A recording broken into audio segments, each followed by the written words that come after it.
नमस्कार दोस्तों, मैं doctor Dharmendra Kumar Tripathi, assistant professor भूगोल विभाग, किसान पीजी कॉलेज बहराइच उत्तर प्रदेश, अपने यूट्यूब चैनल डॉक्टर धर्मेंद्र के त्रिपाठी में आप सभी का बहुत बहुत स्वागत करता हूँ। दोस्तों, आज जो हमारा विषय है वो विषय है मानव संसाधनों का महत्व। मानव संसाधन का महत्व, इम्पोर्टेंस ऑफ ह्यूमन रिसोर्सेज। मानव संसाधन का महत्व। दोस्तों, हम सभी जानते हैं कि संसाधन से तात्पर्य मानवीय आवश्यकताओं को पूरा करने वाले वे साधन, स्रोत या सहारे जिनसे हमारी अनेक प्रकार की आवश्यकताओं की पूर्ति होती हो, उनको हम रिसोर्स, संसाधन कहते हैं। यानी मानव की आवश्यकताओं को पूरा करने वाले वे अनेक प्रकार के साधन, स्रोत या सहारे जिनसे हमारी अनेक आवश्यकताओं की पूर्ति होती हो, उन्हें हम संसाधन कहते हैं। और कोई पदार्थ, वस्तु संसाधन की श्रेणी में तभी आती है जब वह मानव उपयोगी हो जाता है। यानी उसको हम संसाधन नाम तभी दे रहे हैं जब वो मानव उपयोगी हो रहा है। भूगोल में मानव संसाधन का केंद्रीय स्थान है। भूगोल विषय में मानव संसाधन का केंद्रीय स्थान है, क्योंकि प्रकृति का कोई भी पदार्थ तब तक संसाधन नहीं बनता है जब तक कि मनुष्य अपनी आवश्यकताओं की पूर्ति के लिए उसका उपयोग नहीं करता। यानी मानव संसाधन का बहुत ही केंद्रीय महत्व कह सकते हैं, क्योंकि प्रकृति की कोई भी पदार्थ तब तक संसाधन की श्रेणी में नहीं बनता है जब तक उसे मानव उपयोगी ना हो, मानव उन संसाधनों का उपयोग करना ना प्रारंभ कर दे, उसे हम संसाधन की श्रेणी में शामिल नहीं करते। मानव ही अपनी आवश्यकताओं की पूर्ति के लिए, देखा जाए तो मानव ही अपनी आवश्यकताओं की पूर्ति के लिए प्राकृतिक और सांस्कृतिक वातावरण का उपयोग करता है। यानी देखा जाए तो मानव अपनी आवश्यकताओं को पूरा करने के लिए प्राकृतिक और सांस्कृतिक वातावरण का वो मानव प्रयोग करता है। भूमि, जल, मिट्टी, खनिज, ऊर्जा संसाधन, वनस्पति, जीव जंतु आदि का उपयोग करके मनुष्य उत्पादन, कृषि, पशुपालन, उद्योग, व्यापार, परिवहन आदि को संभव बनाता है। यानी अनेक प्रकार के तत्वों जैसे भूमि, जल, मिट्टी, खनिज, ऊर्जा, वनस्पति, विभिन्न प्रकार के जीव जंतु का उपयोग करके वो कृषि, पशुपालन, उद्योग, व्यापार, परिवहन, उत्पादन आदि को संभव बनाता है संसाधनों के माध्यम से। तथा सामाजिक संगठन, राजनीतिक प्रबंध, साथ ही साथ सामाजिक संगठन और राजनीतिक प्रबंध और सांस्कृतिक विकास करता है। यानी इनका उपयोग करके वो उत्पादन, कृषि, पशुपालन, उद्योग, व्यापार, इनको तो संभव बनाता ही है, साथ ही साथ सामाजिक संगठन, राजनीतिक प्रबंध और सांस्कृतिक विकास भी वो करता है। मानव अपने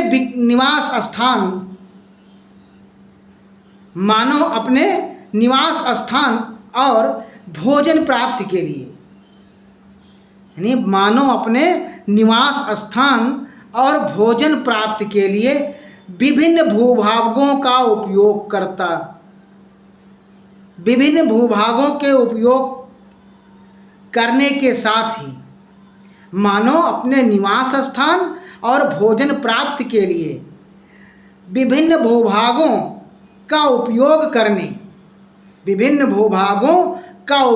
करने के साथ ही उसके स्वरूप में परिवर्तन करके, यानी जो उसका स्वरूप होता है उसको परिवर्तन करके उन्हें संसाधन के रूप में प्रयोग किया है।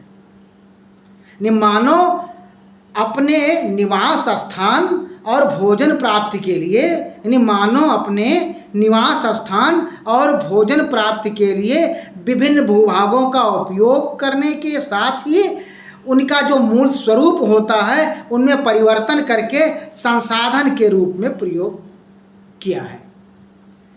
उसने मानव ने परिवहन साधनों तथा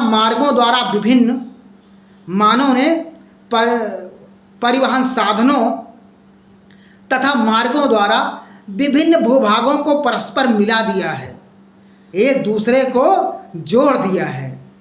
उसने मिट्टी की उर्वरा शक्ति का प्रयोग करके जलवायु की दशाओं के अनुसार, यानी मानव मिट्टी की उर्वरा शक्ति जो होती है, उपजाऊपन जो होता है, उसकी शक्ति का प्रयोग करके जलवायु की दशाओं के अनुसार विविध अनेक प्रकार के कृषि फसलों को उगाकर मिट्टी को एक महत्वपूर्ण संसाधन बना दिया है। यानी मानव ने जो उसके भू स्वरूप थे उसको परिवर्तन कर दिया और उस पर भूभाग पर उसकी उर्वरा शक्ति का उपयोग करते हुए, उस मिट्टी की उर्वरा शक्ति का प्रयोग करते हुए जलवायु दशाओं के अनुसार, यानी किस फसल के लिए किस प्रकार की जलवायु की आवश्यकता होती है, उन जलवायु के आधार पर अनेक प्रकार की कृषि फसलें उगाकर मिट्टी को एक महत्वपूर्ण संसाधन बना दिया है मानव ने। साथ ही साथ मिट्टी की उर्वरता को बनाए रखने के लिए, यानी साथ ही साथ अगर देखा जाए तो मिट्टी की उर्वरता को बनाए रखने के लिए तथा अपरदन को रोकने के लिए, यानी मिट्टी की उर्वरता भी बनी रहे और उसमें जो अपरदन की क्रिया होती है उसको रोकने के लिए विभिन्न अनेक प्रकार के उपाय जैसे वृक्षारोपण, सीढ़ी नुमा कृषि, बांध बनाना, उर्वरकों और खादों का प्रयोग द्वारा मिट्टी संसाधन का अनुकूलतम उपयोग तथा संरक्षण भी किया है। यानी मिट्टी संसाधन से अधिकतम खाद्यान्न की प्राप्ति भी की है, साथ ही साथ मिट्टी संसाधन का संरक्षण भी मानव ने किया है। मानव ने जल से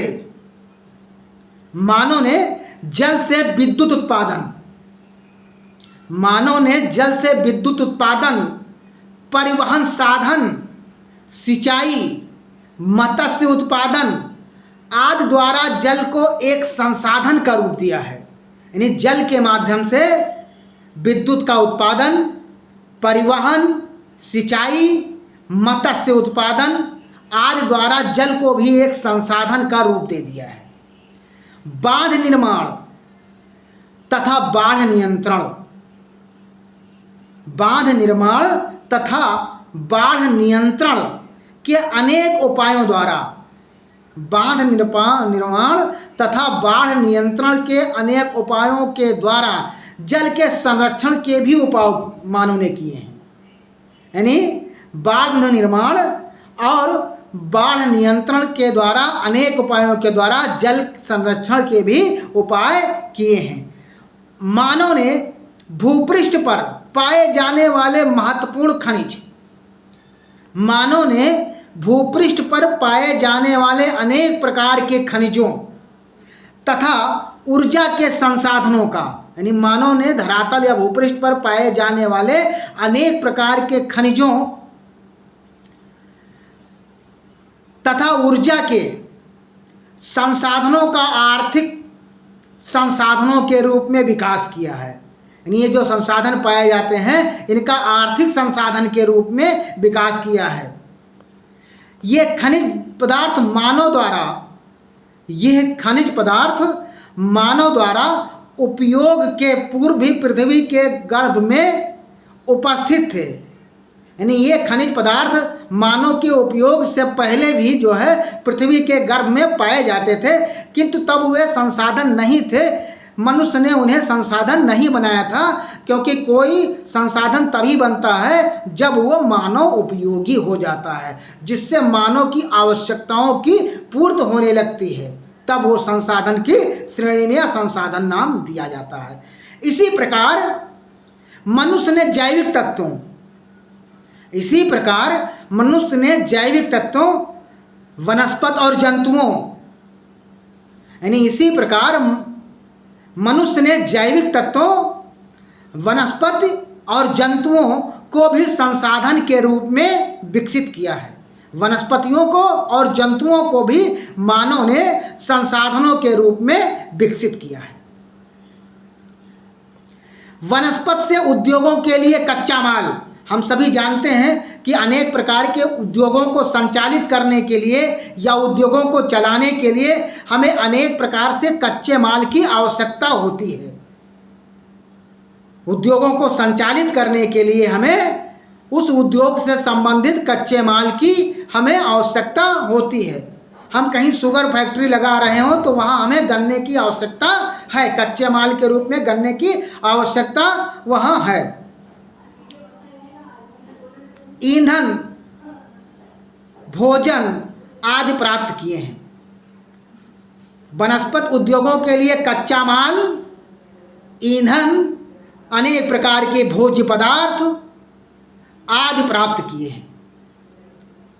तथा पशुओं से, तथा मानव ने पशुओं से भी दूध, मांस, ऊन, खाल आदि पदार्थों का उत्पादन किया है। यानी देखा जाए तो मानव ने जैविक तत्वों अर्थात वनस्पति और जंतुओं के को भी संसाधन के रूप में विकसित किया है। वनस्पति से अनेक प्रकार के उद्योगों के लिए कच्चा माल, ईंधन, भोज्य पदार्थ आदि प्राप्त किया है तथा पशुओं से दूध, मांस, ऊन और खाल आदि पदार्थों को प्राप्त किया है। मानव अपनी शिक्षा, विज्ञान और तकनीकी ज्ञान का प्रयोग करके, मानव ने शिक्षा, विज्ञान और तकनीकी ज्ञान का प्रयोग करके प्राकृतिक संसाधनों के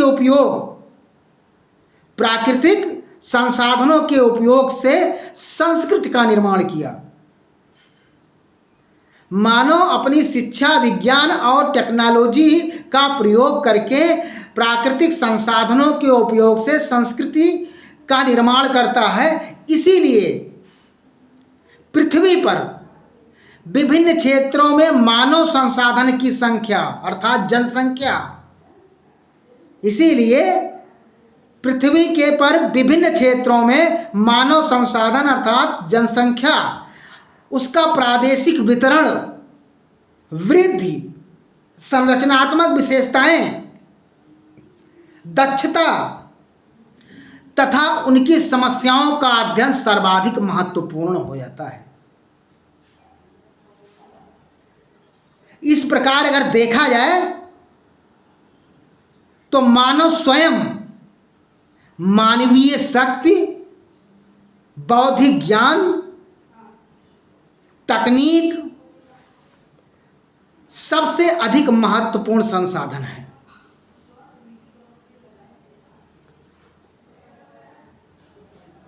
दोस्तों, उम्मीद है कि जो आज हमारा विषय था मानव संसाधन का महत्व, इम्पॉर्टेंस ऑफ ह्यूमन रिसोर्स, ये आपको समझ में आया होगा।